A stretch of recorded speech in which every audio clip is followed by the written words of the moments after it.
$3000 سے مصر کا عظیم اہرام انسانی ہاتھ سے بنائے جانے والا دنیا کا سب سے اونچا ڈھانچہ تھا، جو صحرا کے سورج میں سفید چمکتا تھا۔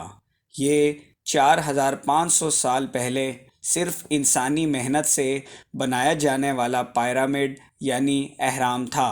اس کو تیار کرنے کے لیے 23 لاکھ پتھروں کا استعمال کیا گیا۔ ان پتھروں کو قدیم مگر سادہ اوزاروں کے ساتھ کاٹا گیا تھا، جن کا وزن 2 ٹن سے بھی زیادہ تھا۔ لیکن یہ انہوں نے قدیم دور میں کیا کیسے؟ ان پیرامڈ کی تعمیر سے متعلق کئی تھیوریز ہیں۔ شاید اس کی تعمیر سے پہلے ایک دیو ہیکل ریمپ بنایا گیا ہوگا، جو صحرا میں آدھا میل یا اس سے بھی زیادہ کا فاصلہ رکھتا تھا۔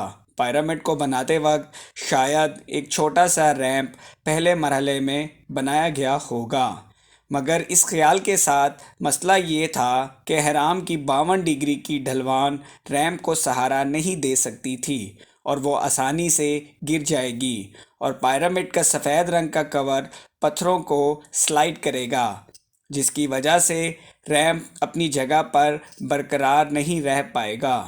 مگر ایک زیادہ قابل بھروسہ طریقہ یہ ہے کہ شاید انسٹنٹ ریمپ کا استعمال کیا گیا ہو۔ مگر یہ ہوا کیسے؟ بالکل ہموار زمین پر پتھروں کا پہلا دائرہ مربع شکل کا بنایا گیا تھا۔ اہرام کو مربع شکل بناتے وقت ایک خلا کو اندرونی رسائی کے لیے چھوڑ دیا جاتا تھا۔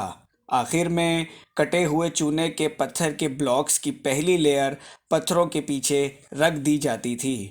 پہلی لیئر کے پیچھے دوسری لیئر سیٹ کی جاتی تھی اور پھر پتھروں کی تیسری لیئر ڈالی جاتی تھی، اور یوں تینوں لیئرز کے اندرونی حصے پتھروں سے بھر دیے جاتے تھے، اور یوں جلد تیار ہونے والا ریمپ تیار کیا گیا۔ اہرام کو سفید پتھروں کے ساتھ احتیاط سے فٹ کیا جاتا تھا۔